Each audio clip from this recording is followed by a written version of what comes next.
আলহামদুলিল্লাহ, শুকরিয়া মহান রব্বুল আলামিনের দরবারে যে আল্লাহ সুবহানাহু ওয়া তাআলা আমাদেরকে জুমার নামাজ আদায় করার উদ্দেশ্যে মসজিদে আসার, বসার, কথা বলার, কথা শ্রবণ করার শক্তি দিয়েছেন। এই জন্য দিল থেকে কালিমাতুশ শুকর আদায় করি, আলহামদুলিল্লাহ।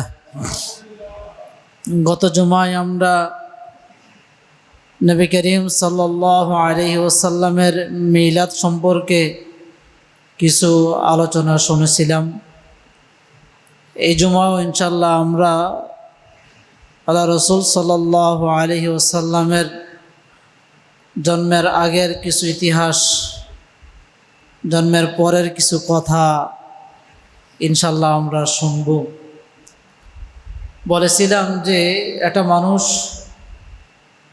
পৃথিবীতে আসার আগেই তার ইতিহাস সম্পর্কে, তার ক্যারিয়ার সম্পর্কে, তার মান সম্মান ইজ্জত সম্পর্কে কেউই জানে না। যখন পৃথিবীতে আগমন করে আস্তে আস্তে বড় হয়, ওই পদের যোগ্যতা তার মধ্যে চলে আসে। যখন সম্মানের ওই চেহারে সে সম্মুখীন হতে পারে, তখন তার যশখ্যাতি, নাম, ইজ্জত, সম্মান গোটা পৃথিবীতে ছড়িয়ে পড়ে। কিন্তু ব্যতিক্রম এক মানব, ব্যতিক্রম এক পুরুষ, ব্যতিক্রম একজন প্রিয় রাহাবার, ব্যতিক্রম যেই ব্যক্তি পৃথিবীর মধ্যে আসার আগ থেকেই সব কিছু, তার চাহিদা, তার তামান্না তার মধ্যেই ছিল। ঠিক তেমনই আখিরি পয়গম্বর হযরত মুহাম্মদ মুস্তাফা সাল্লাল্লাহু আলাইহি ওয়াসাল্লাম। আমরা যদি রসুলের ইতিহাসের দিকে লক্ষ্য করি তাহলে দেখতে পাই পৃথিবী এক প্রান্ত, রসুলের ইতিহাস, রসুলের জিন্দেগি অপর প্রান্তে। রসুলের সাথে কারো শান হয় না, রসুলের সাথে কারো মর্যাদা মানায় না, রসুলের সাথে কারো তুলনাই হতে পারে না, হয় না।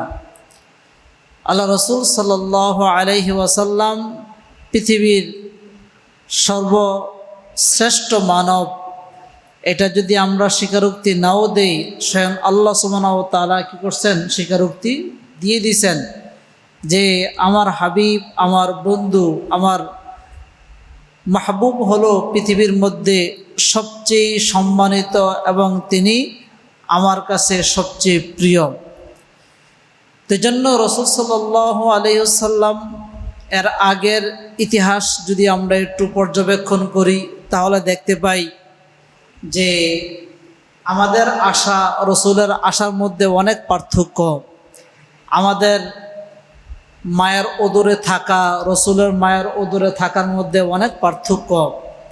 জন্মের সময় আর রসুলের সময়ের মধ্যে অনেক পার্থক্য। আমাদের জন্মের পরের ইতিহাস, রসুলের জন্মের পরের ইতিহাসের মধ্যে অনেক পার্থক্য।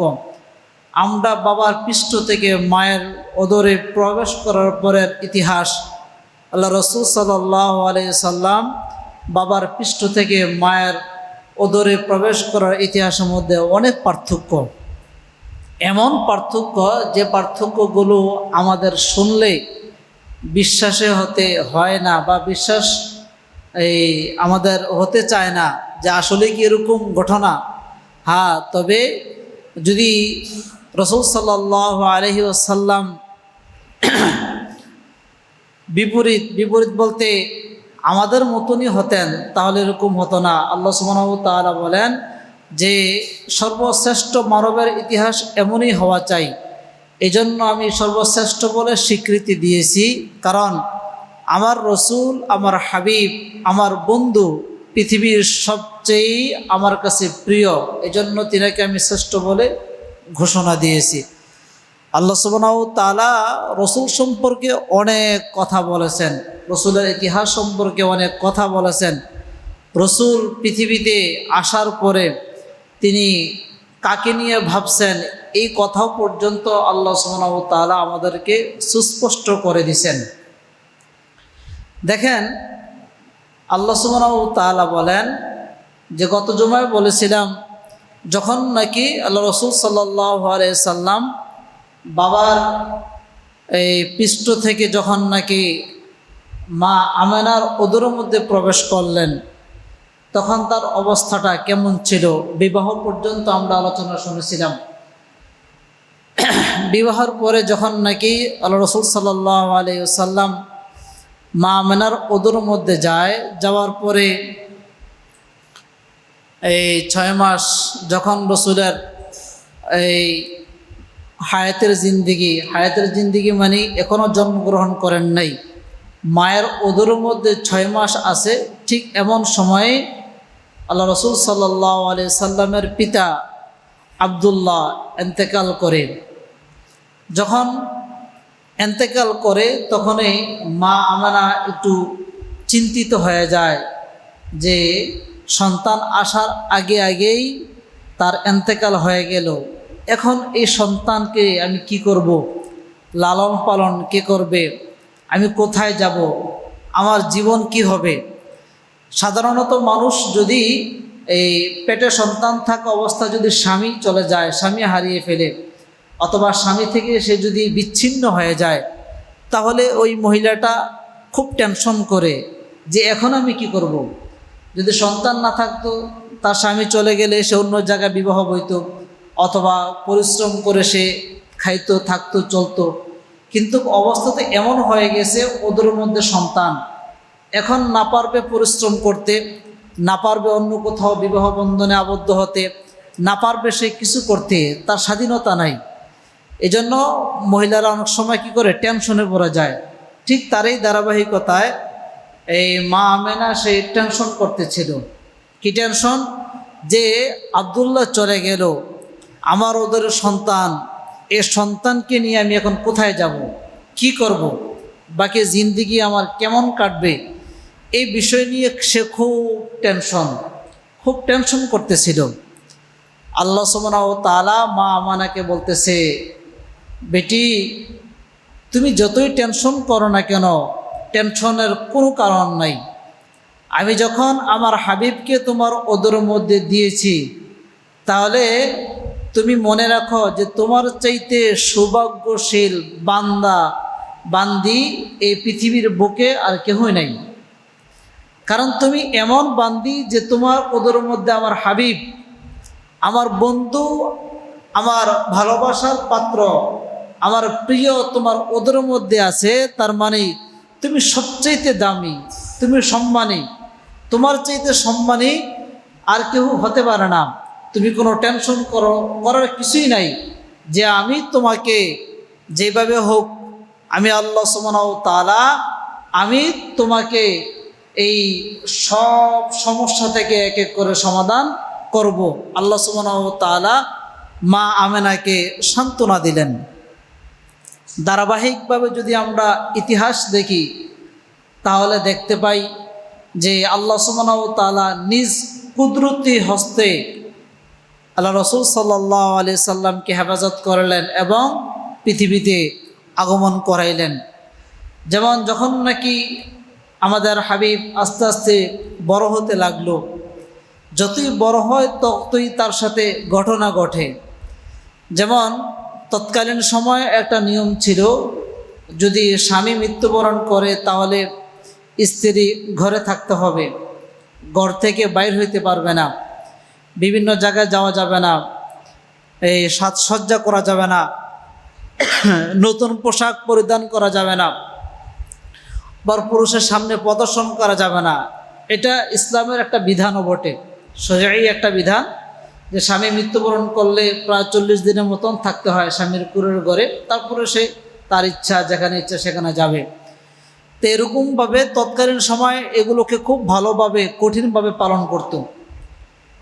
যখন নাকি এই আব্দুল্লাহ ইন্তেকাল করে, তখন মা আমেনা ঘরে থাকতেছে, কিন্তু বিভিন্ন মানুষ বিভিন্ন কথা বলতেছে।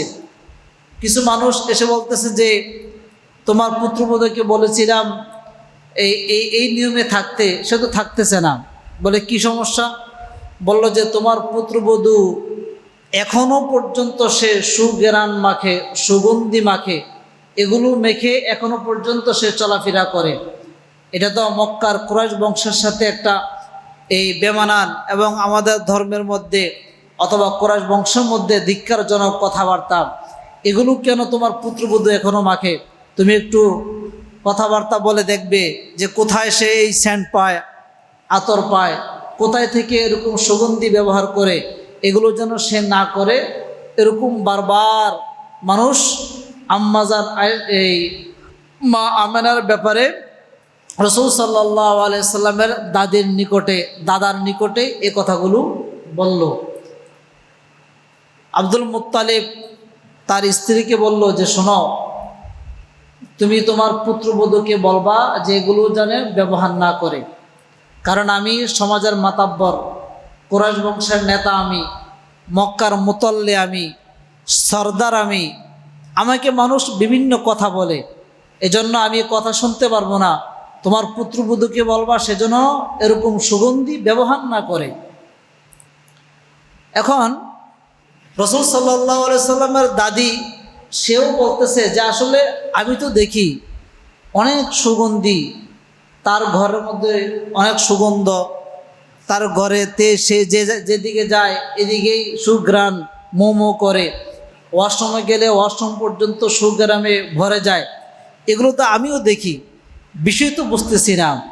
আমারও বারবার প্রশ্ন হয় যে আমি তাকে জিজ্ঞেস করব, কিন্তু এখন যেহেতু আপনিও বলছেন তাহলে আমরা উভয়জনে মিলে জিজ্ঞেস করি।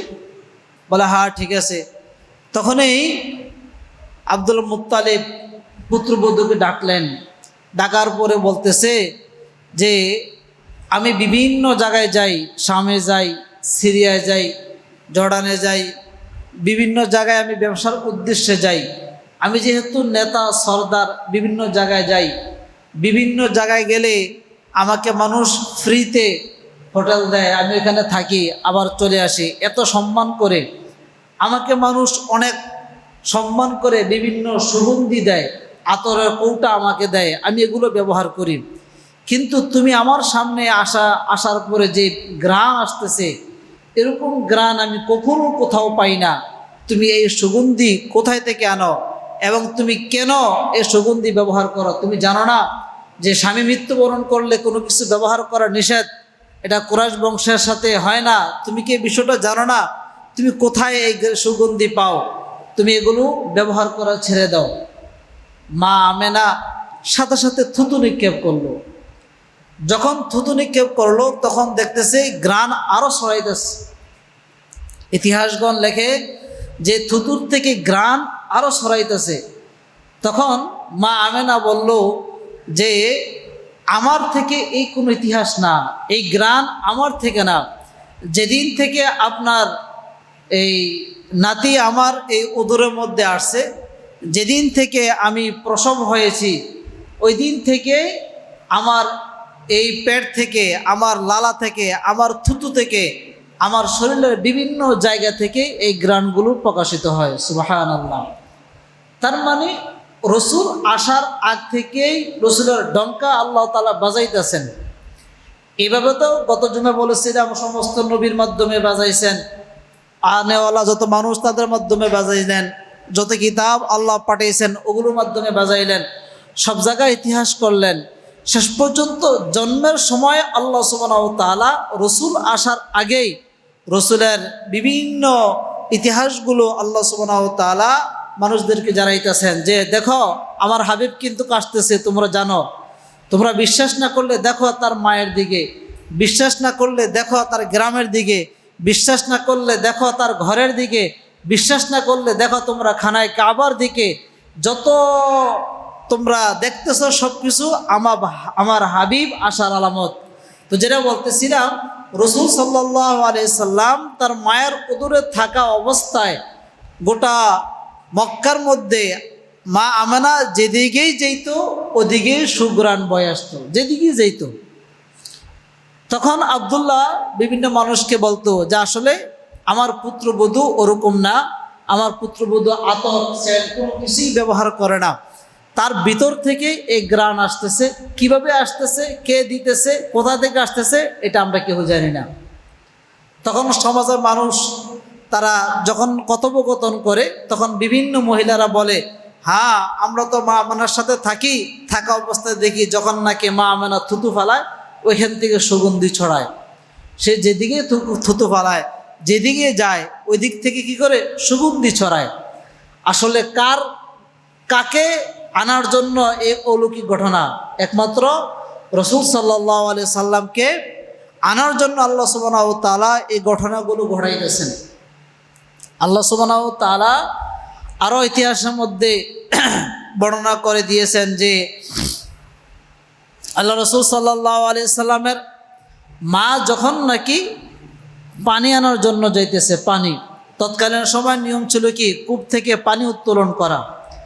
কূপ থেকে পানি উত্তোলন করবে, তারপরে এই পানি মস্ক করে বা বিভিন্ন বড় ধরনের এই পাত্র করে পানি ঘরে আনবে, এই নিয়ম ছিল। এখনও গ্রাম অঞ্চলে দেখা যায় এই টিউবওয়েল গোড়া থেকে পানি ঘরে নিয়ে যায়, ওই ধরনের মস্ক করে, এই ধরনের নিয়ম ছিল তখন। মা আমেনা যখন নাকি পানি আনতে যায় ময়দানে, পানি আনতে যাওয়ার সময় বিভিন্ন মহিলারা উৎ পেতে বসে থাকে। হাদিসের মধ্যে আছে যে তারা পিছন থেকে এরকম উৎ পেতে বসে থাকে। কি জন্য? যে কখন মা আমেনা যাবে তখন তারা যাবে। কারণ কি?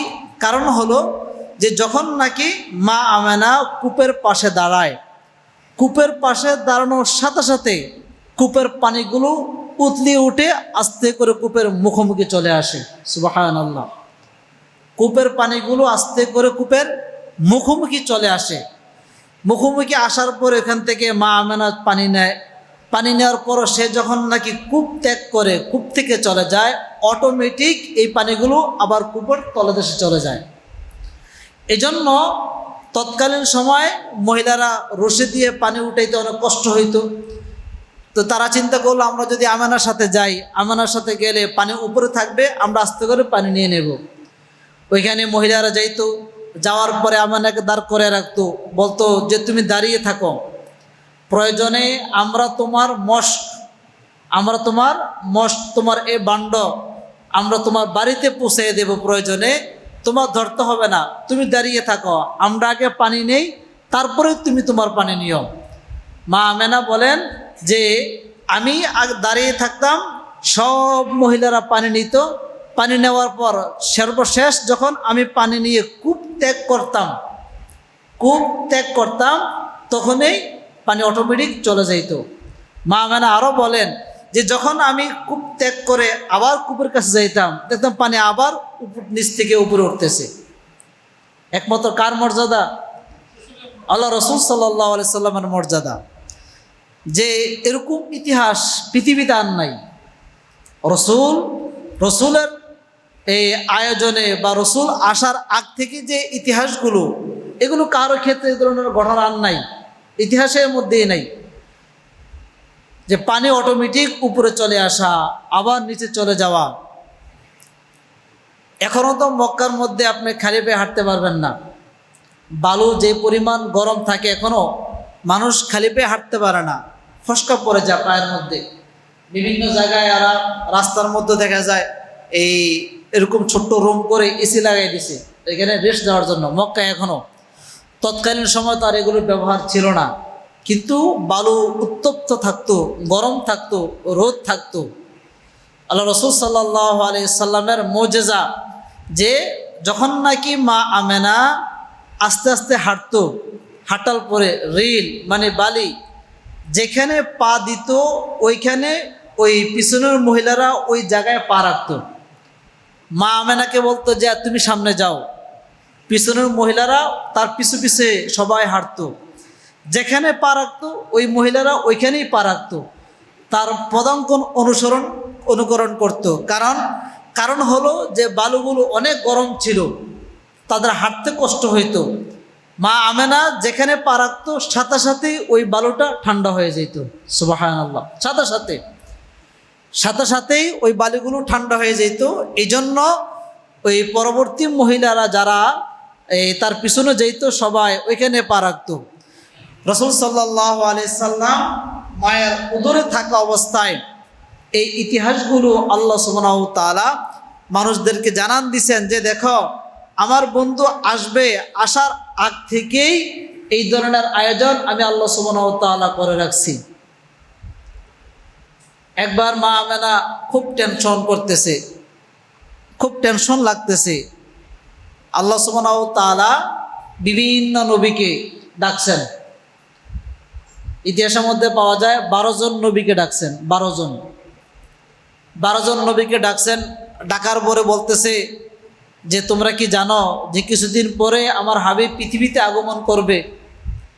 এখন আমার হাবিবের মা বসে আছে একা একা, খারাপ লাগতেছে, টেনশন করতেছে। তোমরা গিয়ে তাকে একটা সুসংবাদ দাও, অথবা তার সাথে সালাম বিনিময় করো, তাকে কিছু বলে আসো। যদি তোমরা কিছু বলে আসো, সালাম বিনিময় করো, তার মন প্রশান্তি হবে, সে এই ভালোভাবে থাকবে। তখন 12 জন নবীকে আল্লাহ সুবহানাহু ওয়া তাআলা ডাকলেন। বলা হয় 12 জন নবীর সাথে মারিয়াম আলাইহিস সালাতু ওয়াস সালামকে ডাকলেন, আসিয়া আলাইহিস সালাতু ওয়াস সালামকে ডাকলেন, উখতে মুসা ওয়া হারুন, উম্মে কুলসুম। মুসা ওয়া হারুন, মুসা এবং হারুনের বোন উম্মে কুলসুম, তাকেও ডাকলেন। 15 জন ব্যক্তির একটা টিম আল্লাহ সুবহানাহু ওয়া তাআলা এই মা আমেনার ঘরের মধ্যে পাঠিয়ে দিলেন।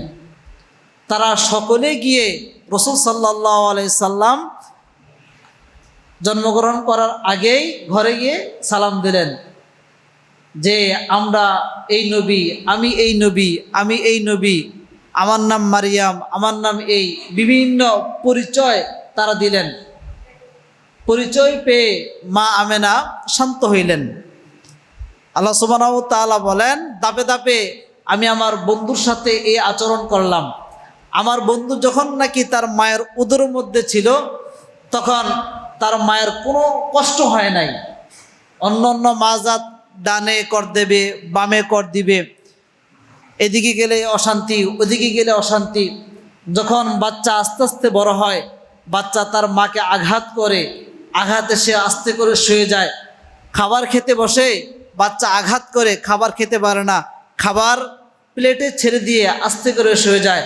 কাজ করতে যায়, আঘাত করে, কাজ করতে পারে না, কাজ ছেড়ে দিয়ে আস্তে করে বসে যায়।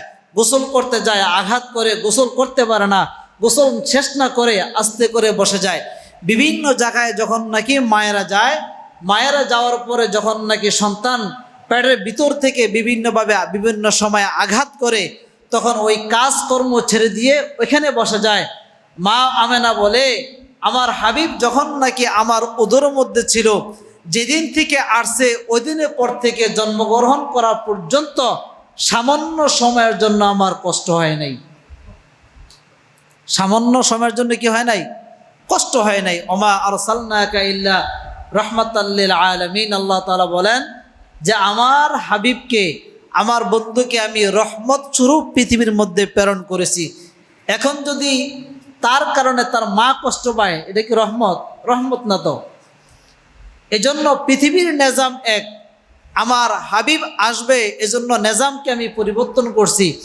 পৃথিবীর নিজাম হলো যে মায়ের উদরে বাচ্চা যাবে, বাচ্চা আস্তে আস্তে বড় হবে, মাকে আঘাত করবে, মাকে শাস্তি দিবে, মাকে বিভিন্নভাবে টর্চার করবে, মা এটা সহ্য করবে, এটা পৃথিবীর নিজাম। কিন্তু আমার হাবিবের ক্ষেত্রে নিজামের বিপরীত করলাম, যে সে গেছে ওইখানে মায়ের উদরে ছিল, মাকে কোনো আঘাতও করে নাই, কষ্টও দেয় নাই। কষ্ট ছাড়া, আঘাত ছাড়া আমার হাবিব অটোমেটিক জন্মগ্রহণ করেছে। এটা রাসূলের সাথে বিপরীত। এজন্য আল্লাহ সুবহানাহু ওয়া তাআলা বলেন, আমার হাবিব যখন নাকি তার মায়ের উদরে, ওইখান থেকে রহমত শুরু হয়ে গেছে। তার মায়ের উদর থেকে রহমত কি হয়ে গেছে? শুরু হয়ে গেছে।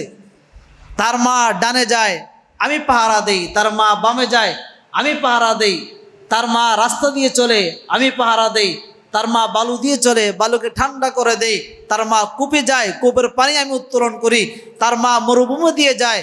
আল্লাহ সুবহানাহু ওয়া তাআলা বলেন, ফেরেশতার মাধ্যমে আমি ছায়া দিতে দিতে তার মাকে কূপ পর্যন্ত নিয়ে যাই। উপরে ছায়া দিতে দিতে কূপ পর্যন্ত নিয়ে যাই। সূর্যের তাপ তার মায়ের উপরে আমি পড়তে দেই না। এটা একমাত্র কার মুজিজা? রাসূল সাল্লাল্লাহু আলাইহি সাল্লামের মুজিজা। তিনি আখিরি নবী, শ্রেষ্ঠ নবী, কিন্তু আমরা ওই নবীর প্রেম, নবীর ভালোবাসা, নবীর মহাব্বত অন্তরে লালন করতে পারি না। নবীর পরিপূর্ণ সুন্নাহ ধরতে পারি না, নবীর আদর্শ লালন করতে পারি না, নবীর পরিপূর্ণ বিধিবিধান আমরা পালন করতে পারি না। কি কাজ করলে রসুল খুশি হবে, কি কাজ করলে নবী আমাদের প্রতি সন্তুষ্ট হবে, ওগুলো জানি না। অথচ যেই কাজে রসুল সন্তুষ্ট হবে, যেই কাজ রসুল খুশি হবে, ওই কাজের কাছেও তো আমরা নাই। শুধু বৎসরে একদিন একটু প্রেম দেখাবো, সারা বৎসর ঘুমিয়ে যাব, শেষ। হয়তো ঈদ মিলাদুন নবীর দিনের একটু প্রেম, বা 12 রবিউল আউয়ালের দিনের একটু প্রেম আছে আল্লাহুম্মা সাল্লি আলা মুহাম্মাদ ওয়া আলা আলি মুহাম্মাদ, এটা পড়তে হবে। হাদিসে আছে আল্লাহুম্মা সাল্লি আলা সাইয়্যিদিনা মুহাম্মাদ, এটা পড়তে হবে। আল্লাহুম্মা সাল্লি আলা মুহাম্মাদিন কুল্লামা যাকারাহুদ যাকিরুন, এটা পড়তে হবে। বিভিন্ন দুরূদ হাদিসের মধ্যে আছে। এখন তো আমরা হাদিসের দুরুদে নাই, আমরা ওই শিয়া কি দুরুদ বাইর করছে, ইন্ডিয়াওয়ালারা কি দুরুদ বাইর করছে, মিশরওয়ালারা কি দুরুদ বাইর করছে, মানুষরা কি দুরুদ বাইর করছে, ওই দুরুদে বিশ্বাসী, আমরা ওই দুরুদে আছি। অথচ রসুল বলেন, বুখারীতে যে দুরুদ আছে, হাদিসে যে দুরুদ আছে, কোরআনে যে দুরুদ আছে, এগুলো পড়ো, এগুলো বেশি বেশি করে পড়ো। যত বেশি দুরুদগুলো পড়বে তত আমার সাথে সম্পর্ক হবে, আমার সাথে মহব্বত পয়দা হবে। আর বান্দা, আমার সাথে যদি তোমরা মহব্বত পয়দা করে আসতে পারো, তুমি মৃত্যুবরণ করতে দেরি, জান্নাতে যেতে দেরি নাই। এটা রসুল সার্টিফিকেট দিচ্ছেন। এই জন্য আল্লাহ রসুল সাল্লাল্লাহু আলাইহি সাল্লাম বলেন, আমি আসার আগ থেকেই আল্লাহ সুবহানাহু ওয়া তাআলা আমার জন্য এই ঘটনাগুলো ঘটাইছেন। আল্লাহ বলেন যে কোনো নবীর সাথে আমি আচরণ করি নাই, কোনো নবীর সাথে না, শুধুমাত্র আখিরি পয়গম্বর মুহাম্মদ মুস্তাফা সাল্লাল্লাহু আলাইহি সাল্লাম, তার সাথে আমার এই ঘটনা, এই ধরনের কাজ আমি তার সাথে করাইছি। বিভিন্ন নবীরা আল্লাহকে বলতো, হে আল্লাহ, তোমার নামের সাথে আমাদের নাম কেটে লাগিয়ে দাও। বিভিন্ন নবীরা বলতো, তোমার নাম যেখানে আছে ওইখানে আমাদের নাম লাগাই দাও, আমার নাম তোমার নাম একাকার করে দাও। আমি তোমার দূত, পৃথিবীতে প্রেরিত হয়েছি, তুমি আমাকে বন্ধু হিসাবে গ্রহণ করেছ। বিভিন্ন উপাধি, বিভিন্ন টাইটেল, বিভিন্ন লকব আমাকে দিয়েছ, আমাকে বিভিন্ন সুযোগ সুবিধা দিয়েছ। একটা আশা যে তোমার নামের সাথে আমার নামের মিশ্রণ করে দাও। আল্লাহ সুবহানাহু ওয়া তাআলা সব নবীকে ডেকে বলল যে আমি আমার নামটাকে এমন জায়গায় সেটিং করব, যেই জায়গার সাথে আর কারো নাম এখানে মিলানো যাবে না। সব নবীকে বলছে। নবীরা বলল, রসুলরা বলল, কার সাথে সেটিং করবা? আল্লাহ সুবহানাহু ওয়া তাআলা বলে, শেষ নবী পৃথিবীতে আগমন করবে, শেষ রসুল পৃথিবীতে আগমন করবে, সর্বশ্রেষ্ঠ মানুষ পৃথিবীতে আগমন করবে, যে নাকি শেষ নবী হবে, শেষ রসুল হবে, সর্বশ্রেষ্ঠ মানুষ হবে, তার সাথে আমার নাম থাকবে। সে আসার আগ থেকেই আমি জান্নাতের গেটের মধ্যে লিখে দিয়েছি, সে আসার আগ থেকে মক্কায় লিখে দিয়েছি, সে আসার আগ থেকে মদিনায় লিখে দিয়েছি, সে আসার আগ থেকে বিভিন্ন গাছের পাতায় লিখে দিয়েছি। কি লিখে দিয়েছি জানো? সে আসার আগ থেকে আমি লিখে দিয়েছি, লা ইলাহা ইল্লাল্লাহ মুহাম্মাদুর রাসূলুল্লাহ। আগ থেকে লিখে দিয়েছে আল্লাহ তাআলা। সব নবীরা চাইছে আল্লাহর সাথে কি করতো? নাম লাগাইতো। সব নবীরা। আল্লাহ বলেন নামটাকে একজনের জন্য নির্দিষ্ট, তার নাম কি? মুহাম্মাদুর রাসূলুল্লাহ, আমাদের নবী। এজন্য লা ইলাহা ইল্লাল্লাহ হইছে আল্লাহর অংশ, মুহাম্মাদুর রাসূলুল্লাহ হইছে কার অংশ? নবীর অংশ, নবীর অংশ। নামাজ পড়বে, নামাজের মধ্যে আল্লাহুম্মা সাল্লি আলা মুহাম্মাদ ওয়া আলা আলি মুহাম্মাদ। আবার নামাজের মধ্যে আত্তাহিয়াতু লিল্লাহি ওয়াস সালাওয়াতু ওয়াত তাইয়্যিবাত। ফেরেশতারা বলে সারা জীবন ভর মানুষ নামাজ পড়লো তোমার ওই যে বিধিবিধান দিয়ে, তাওরাতে যা দিছো তা দিয়ে, ইনজিলে যা রাখছো তা দিয়ে। এখন কি নিয়ম হয়ে গেল যে কোরআনের যা আছে তার বাহিরেও তুমি এরকম কিছু শব্দ দিয়ে দিছ, এগুলো নামাজের মধ্যে পড়তে হয়। যেমন দুরূদ শরীফ কোরআনে নাই। কোরআনে নাই বলতে কোনটা নাই? আমরা যেরকম দুরূদ ইব্রাহিম পড়ি এটা কোরআনে নাই। আমরা যে এখন দুরূদ পড়ি, তাশাহুদ পড়ি, এগুলো কোরআন শরীফে নাই, এগুলো হাদিসে আছে। ফেরেশতারা বলল যে সব নবীরা তাওরাত, জবুর, ইনজিল, সহিফা যত আছে ওগুলো দিয়ে ইবাদত করত। তুমি সন্তুষ্ট হইতা, তাদেরকে বিভিন্ন সময় তুমি সুসংবাদ দিতা। এখন কোরআনকে বাদ দিয়ে তোমার হাবিব কি বলছে, তোমার হাবিব কোনটায় খুশি, তুমি ওইটা নামাজের মধ্যে দিয়ে দিছ। আল্লাহ তাআলা বলেন তারা যদি আত্তাহিয়াতু লিল্লাহি ওয়াস সালাওয়াতু পড়ে, তারপরে যদি দুরূদ শরীফ পড়ে, তারপরে যদি দোয়ায়ে মাসুরা পড়ে, এইভাবে যদি তারা নামাজ পড়তে পারে তাহলে আমি ওই নামাজে সন্তুষ্ট। আর যদি তারা আমি রসুলকে মাইনাস করে দিয়ে আমার বন্ধুকে বাদ দিয়ে যদি ইবাদত করে, আমি আল্লাহ সুবহানাহু ওয়া তাআলা ওই ইবাদতে সন্তুষ্ট না। এজন্য আল্লাহর সাথে কি করছে? রসুলকে আল্লাহ তাআলা মিলাই দিছে। এক হাদিসের মধ্যে আছে বাইনাস সামা ওয়াল আরদ, মানুষ যখন নাকি দোয়া করে উপরে ঝুলে, এরকম আফতার ঝুলতে থাকে, উপরে ঝুলতে থাকে। ফেরেশতারা আল্লাহকে বলে দোয়াটাকে নিয়ে নেই, কি লেখছে দেখি, কি বলছে দেখি, দেখে তোমাকে বলবো উম্মক বান্দায় কষ্টের জন্য দোয়া চাইছে, তুমি পূরণ করবে। এই চিঠি উপরে ঝুলতে থাকে। ফেরেশতারা বিভিন্ন সময় বলতে থাকে হে আল্লাহ চিঠি কি আনবো? আল্লাহ সুবহানাহু ওয়া তাআলা বলেন যেই বান্দায় দোয়া উপরে পাঠাইছে ওই বান্দাকে রসুলের উপর দুরূদ পড়ছে? বলে না, বলে যতক্ষণ পর্যন্ত রসুলের উপর দুরূদ পাঠ না করবে ততক্ষণ পর্যন্ত তার দোয়া ঝুলতে থাকবে।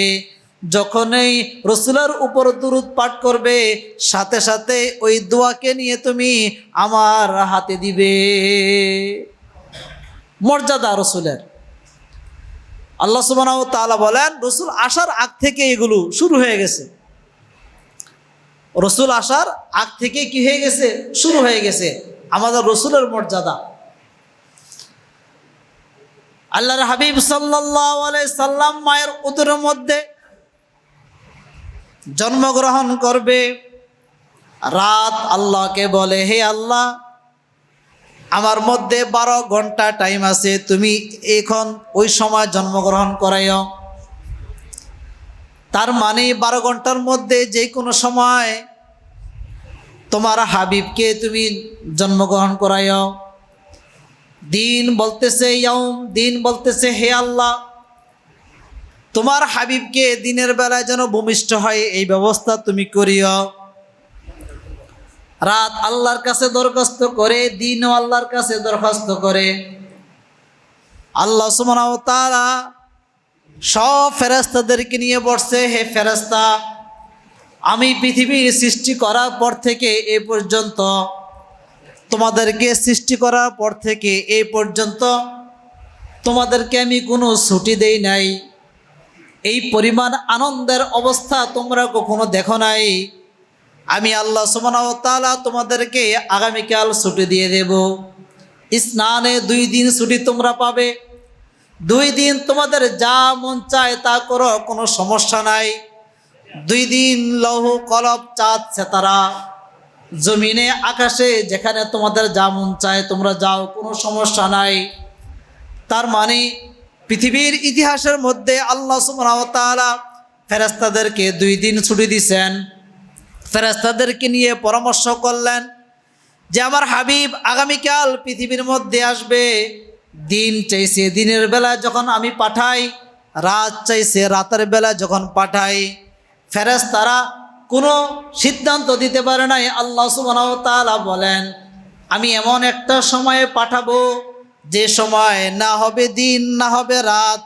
তার মানে সুবহে সাদেকের সময় আল্লাহ সুবহানাহু ওয়া তাআলা দিনের কিছু অংশ রেখে রাতের কিছু অংশ রেখে আল্লাহ রাসূল সাল্লাল্লাহু আলাইহি সাল্লামকে পৃথিবীতে প্রেরণ করলেন। ফেরেশতারা বলল, এইখানেও কেন সুবহে সাদেক? আল্লাহ বলেন, ওমা আরসালনাকা ইল্লা রাহমাতাল লিল আলামিন।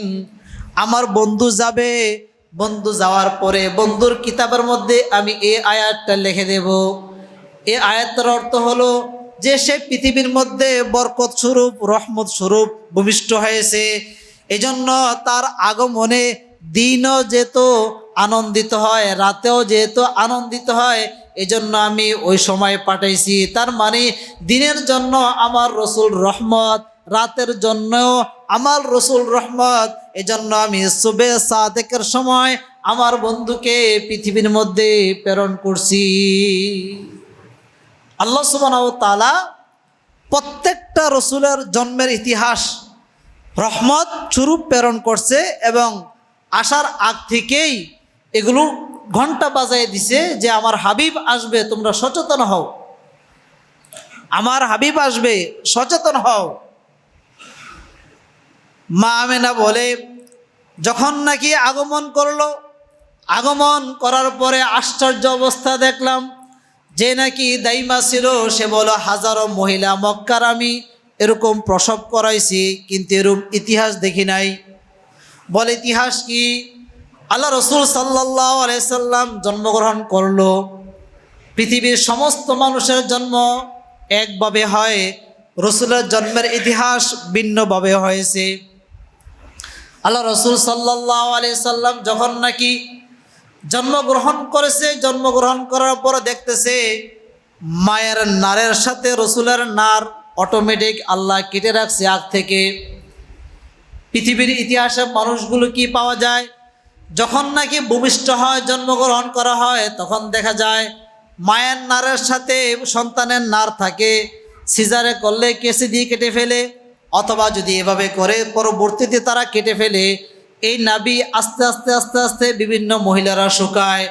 ওই মা আমেনা বলে, যখন নাকি আখিরি পয়গম্বর আমার উদর থেকে জন্মগ্রহণ করলো, তখন দেখলাম কি যে আমার পয়গম্বর জন্মগ্রহণ করার পরে এক ফোঁটা পানি, এক ফোঁটা নাপাক রক্ত, এক ফোঁটা বিভিন্ন বস্ত্র পর্যন্ত আমার উদর থেকে বাইর হয় নাই। এরকমভাবে রক্তবিহীন বাইর হয়েছে, পানিবিহীন বাইর হয়েছে, এরকমভাবে নার কাটা অবস্থায় বাইর হয়েছে। মা আমেনা বলে যে শুধু এতটুকু শেষ নয়, রসুল যখন নাকি জন্মগ্রহণ করেছে, মাখতুম তার লজ্জাস্থান সর্বাঙ্গ কর্তন অবস্থায়, মুসলমানি অবস্থায় রসুল সাল্লাল্লাহু আলাইহি সাল্লাম জন্মগ্রহণ করেছে। তার মানে আল্লাহ তাআলা মায়ের উদরের মধ্যে এরকমভাবে সেটিং করে রাখছেন, ওইখানে শত শত ফেরেশতা দিয়ে রহমত স্বরূপ এইভাবে মায়ের উদর থেকে বাইর করবে। এজন্য আল্লাহ সুবহানাহু ওয়া তাআলা বলেন, পৃথিবীর সমস্ত মানুষের জন্মের ইতিহাস এক, আমার রসুলের জন্মের ইতিহাসের মধ্যে পার্থক্য রেখে আমি আল্লাহ সুবহানাহু ওয়া তাআলা আমার হাবিবকে প্রেরণ করেছি। ইতিহাস কোনো নার ছিল না, নার থাকলে না রক্ত খাইতো। রসুল এখানে কি খায় নাই? খাইছে। জীবন যত ছিল রসুল খাইছে। ফেরেশতাদেরকে ওই পেটের মধ্যে পাঠাইছে, পাঠাইয়া আল্লাহ সুবহানাহু ওয়া তাআলা বলেন, আমি জিব্রাইলকে ওইখানে পাঠাইয়া খাবারের ব্যবস্থা করে রাখছি, ওইখানে থাকা অবস্থা আমার হাবিব খাইছে। কোনো মানুষের ইতিহাস আছে এরকম? নাই, থাকবেও না, আসবেও না। কেমন মুহাম্মদ আমাদের জন্য আল্লাহ সুবহানাহু ওয়া তাআলা পাঠাইছেন। ইবনে হাইকাল আলাইহিস সালাতু ওয়াস সালাম বলে আল্লাহকে, হে আল্লাহ, আপনি আখিরি পয়গম্বর, তো আখিরি পয়গম্বরের উম্মত হিসাবে আপনি আমাকে পাঠান। তখন বলে যে না, সম্ভব না, তুমি আগে চলে আসছো। তখন সে বলে, সেই উম্মতের একটা ছোঁয়া যেন আমি পাই, এরকম একটা ব্যবস্থা করে দেন। নবী, সে নবী হয়ে বলছে আখিরি পয়গম্বরের উম্মতের একটা ছোঁয়া স্পর্শ যেন আমি পাই, আপনি এই ব্যবস্থা করেন। আল্লাহ সুবহানাহু ওয়া তাআলা বলছেন সম্ভব না, তোমার ইতিহাস শেষ, সম্ভব না। শুধু একজন দোয়া কবুল করছে, ঈসা আলাইহিস সালাতু ওয়াস সালাম, বাকি কারো দোয়া কবুল করেন নাই। যেমন মুসা আলাইহিস সালাতু ওয়াস সালামকে বলছে, মুসা ধরো তাওরাত নাও, মুসা আস্তে করে বামে সরাই দিছেন। বলে কারণ কি? বলে তাওরাত দিতে চাই না, তুমি আমাকে আখির নবীর উম্মত বানাও। কে বলছে? মুসা আলাইহিস সালাতু ওয়াস সালাম বলছে আখির নবীর উম্মত বানাও, তাওরাত চাই না, নবুয়তি চাই না, নবুয়তি কেটে দাও, উম্মতের খাতায় নাম লেখাও। আল্লাহ সুবহানাহু ওয়া তাআলা বলছেন সম্ভব না। আমরা হইলাম ওই উম্মত, আমরা উম্মত হইলাম কদর নাই, রসুলের সামনে প্রেম নাই, ভালোবাসা নাই, দুরুদ নাই, রসুলের সুন্নতের খবর নাই, কোনো কিছু নাই। যখন জন্মগ্রহণ শেষ হয়ে যায়, মা আমেনা বলে কিছুক্ষণ পর দেখতেছি জন্মগ্রহণের কয়েক সেকেন্ড পর দেখতেছি ঘর ফেটে যায়। ঘর ফেটে যাওয়ার পরে একদল ফেরেশতা রসুলকে আবৃত করে নেয়, পুরো ঘরের মধ্যে কুয়াশায় ছেয়ে দেয়, ঘর দেখা যায় না, কুয়াশায় আবৃত হয়ে যায়। আমি কাউকে দেখতে পাই না, যে দাইমার ছিল দাইমা বসে আছে দেখতে পাই না, দাইমাও আমাকে দেখে না। যে কয়েকজন মানুষ ওইখানে ছিল কেউ কাউকে দেখে নাই। রসুল সাল্লাল্লাহু আলাইহি সাল্লামকে খুঁজে পায় না, কোথায় গেছে, চলে গেছে, খুঁজে পাওয়া যায় না। আল্লাহ সুবহানাহু ওয়া তাআলা বলেন জিবরাইলকে, যাও আমি ঘরকে অন্ধকার করে দিছি, ঠিক এই সময় চলে যাও, ঘরে গিয়ে আমার রসুলকে নাও। আমার রসুলকে বুকে নিবে, রসুলকে বুকে নিয়ে ইনসান মানুষের কাছে নিবে, হায়াওয়ানাত পশু পাখির কাছে নিবে, সামা আকাশে নিবে, আর জমিনে নিবে, বিভিন্ন মাখলুকাতের কাছে নিবে, যাতে করে আমি রসুলের চেহারা দেখে, আমার বন্ধুর চেহারা দেখে বলতে পারে এটা আখিরি পয়গম্বর চলে আসছে। তার নামে যেন মানুষ চিনে, তার চেহারায় যেন মানুষ চিনে। জিবরাইল আলাইহিস সালাতু ওয়াস সালাম বিভিন্ন মানুষের কাছে নিয়ে বলতেছে এটাকে চিনো, বলা আখির নবীর উম্মত। মাসার কাছে গিয়ে বলে এটাকে চিনো, বলা আখির নবীর উম্মত। সমস্ত মাখলুকাত সৃষ্টির মধ্যে যত সৃষ্টি জীব আল্লাহ তাআলা প্রেরণ করেছে সবার কাছে রসুলকে নিয়ে বলছে তাদেরকে চিনো, বলা আখির নবীর উম্মত। পরিচয় আল্লাহ বলেন যে আমি পরিচয় করাইতেছি যে আমার নবী যে পৃথিবীতে চলে আসছে, আসার পরেই আমি সবার নিকট পরিচয় করাইতেছি। সবাই তো এতদিন ধরে জানছে আখির নবী আসবে, আখির নবী আসবে, আখির নবী আসবে। আসার পরে তার পরিচয় সবার নিকটে আমি নিয়ে যাইতেছি, যাতে নাম দেখে চিনতে পারে সে আখির নবী, তার চেহারা দেখে চিনতে পারে সে আখির নবী, চেহারা দেখে চিনবে সে আখির নবী।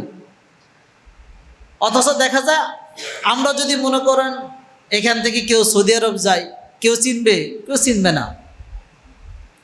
আমাদের পৃথিবীর যত মানুষ আছে সে যদি মিডিয়া না হয়, এইভাবে যদি কেউ কারোর নিকট গিয়ে পরিচয় বলে, চিনে না তো।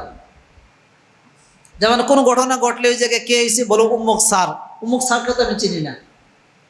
অথচ আল্লাহ সুবহানাহু ওয়া তাআলা বিশ্বের সব মাখলুকাত এবং মানুষের মধ্যে তার আকল দেমাগ এইভাবে সেটিং করছেন যে একজন ব্যক্তি তার চেহারা দেখার সাথে সাথে তার অটোমেটিক বলবে এবং বুঝতে পারবে এটাই আখির নবীর উম্মত। কেমন আল্লাহ সুবহানাহু ওয়া তাআলা তার আকলের মধ্যে দেমাগের মধ্যে সেটিং করছেন মেমোরি।